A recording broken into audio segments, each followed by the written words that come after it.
افسوس تو یہی ہے کہ امت نے قرآن مجید کو کلمہ بکلمہ لفظ و لفظ معصوم سے پڑھا نہیں۔ اگر معصوم کی ذات سے اور معصوم کے مکتب میں قرآن مجید کی تحصیل ہوتی تو پھر اس امت میں کوئی اختلاف و افتراق پیدا نہیں ہوتا۔ اختلاف و افتراق اس لیے کہ معانی قرآن کو معصومین سے حاصل نہیں کیا گیا، اور جو کچھ معصوم سے ملا اسے قبول نہیں کیا گیا۔ وہ جو روایتیں ہیں کہ جیسے ہی پیغمبر صلی اللہ علیہ وآلہ وسلم نے اس دنیا سے اپنی آنکھیں بند کی تو سب سے پہلے جناب امیر نے عہد کیا کہ میں اس وقت تک ردا دوش پر نہیں ڈالوں گا جب تک کہ قرآن جمع نہ کروں۔ اس روایت کو بہت غلط سمجھا گیا ہے، ہر طرف تمام مسالک میں اشتباہ ہے۔ افسوس یہ ہے کہ بہت سے لوگ اس روایت سے یہ فائدہ اٹھاتے ہیں کہ وہ تحریف کے شبہے کو تقویت پہنچاتے ہیں، تحریف قرآن کے قائل ہو گئے اور اس سے سہارا لیتے ہیں کہ جو نسخہ علی ابن ابی طالب لے کے آئے تھے وہ اس وقت جو حکومت قائم کر لی تھی جن لوگوں نے، انہوں نے وہ نسخہ قبول نہیں کیا۔ درایتاً آج دنیا کی بہت سی لائبریریز میں اور بہت سے میوزیمز میں ایسے قرآن پاک کے نسخے رکھے ہوئے ہیں جس کے نیچے لکھا ہوا ہے کہ بخط علی ابن ابی طالب،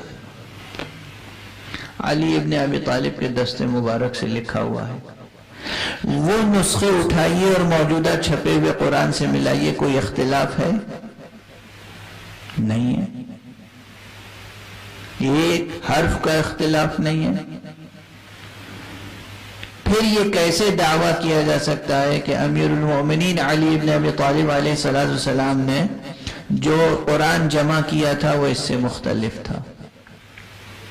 توجہ ہے، یہاں پر وہ بحث میں پیش کرنا چاہتا ہوں کہ ایک ہے روایت، ایک ہے درایت۔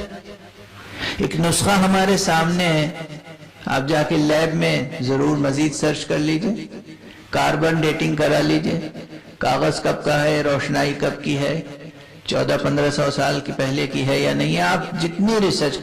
یہ نسخہ جو رکھا ہوا ہے میوزیم سے، اور ایک نہیں، ایک سے زیادہ دسیوں نسخے ہیں دنیا میں موجود جو معلوم ہے کہ علی ابن ابی طالب کے دست مبارک سے لکھے ہوئے ہیں، حسن ابن علی علیہ السلام کے دست مبارک سے، حسین ابن علی علیہ السلام کے دست مبارک سے۔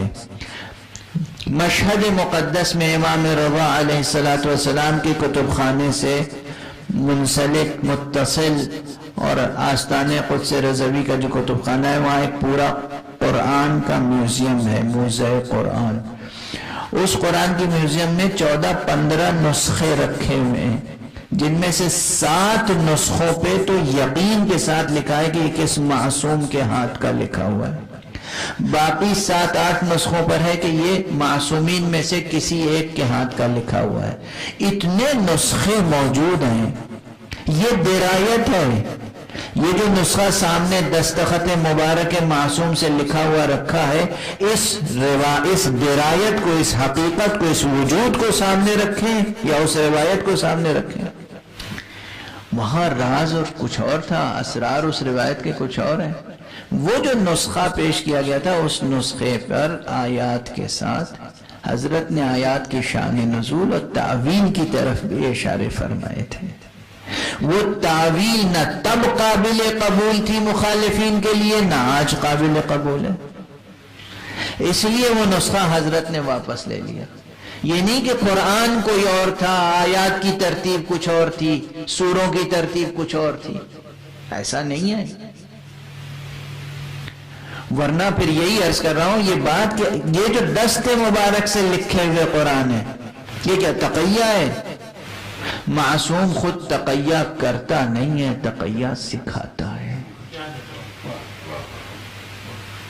معصوم خود تقیہ نہیں کرتا، تقیہ سکھاتا ہے، تعلیم دیتا ہے کہ اگر تم مشکل میں پڑ جاؤ تو اپنے اپنی جان کو اور اس ظرف ایمان کو بچانے کے لیے کیا تدبیر کروں. بہرحال وہ نسخے جو امیر المومنین علی بن ابی طالب علیہ السلام نے لکھے تھے وہ دنیا میں موجود ہیں. وہ قرآن جو امیر المومنین نے پیش کیا تھا وہ کوئی اور قرآن نہیں تھا. اس کے ساتھ جو تعویل تھی، اگر وہ تعویل قبول کر لیتے، وہ تفسیر قبول کر لیتے، وہ ترجمہ قبول کر لیتے جو علی نے کیا تھا، تو امت میں کوئی اختلاف پیدا نہ ہوتا. پروردگار ہمیں اور آپ کو سب کو اختلافات سے محفوظ رکھے. اس قرآن کو لفظ بلفظ کلمہ بکلمہ پڑھنے کی توفیق عطا فرمائے. قرآنی اخلاق کو اپنے اندر پیدا کرنے کی توفیق عطا فرمائے. پروردگار ہمیں اخلاق توحیدی، اخلاق قرآنی، اخلاق محمدی، اخلاق اہل بیت محمدی سے سرفراز فرما. دنیا میں امن و عافیت کا نظام قائم کر دے. دنیا سے ہر طرح کی شر کو، ہر طرح کی بے چینی کو رفع فرما. بسم اللہ الرحمن الرحیم. اللہم کن لولیک الحجة ابن الحسن صلواتک علیہ وعلا آبائہ فی هذه الساعة وفی کل ساعة ولیا وحافظا وقائدا وناصرا ودلیلا وعینا حتى تسكنه أرضك طوعا وتمتعه فيها طويلا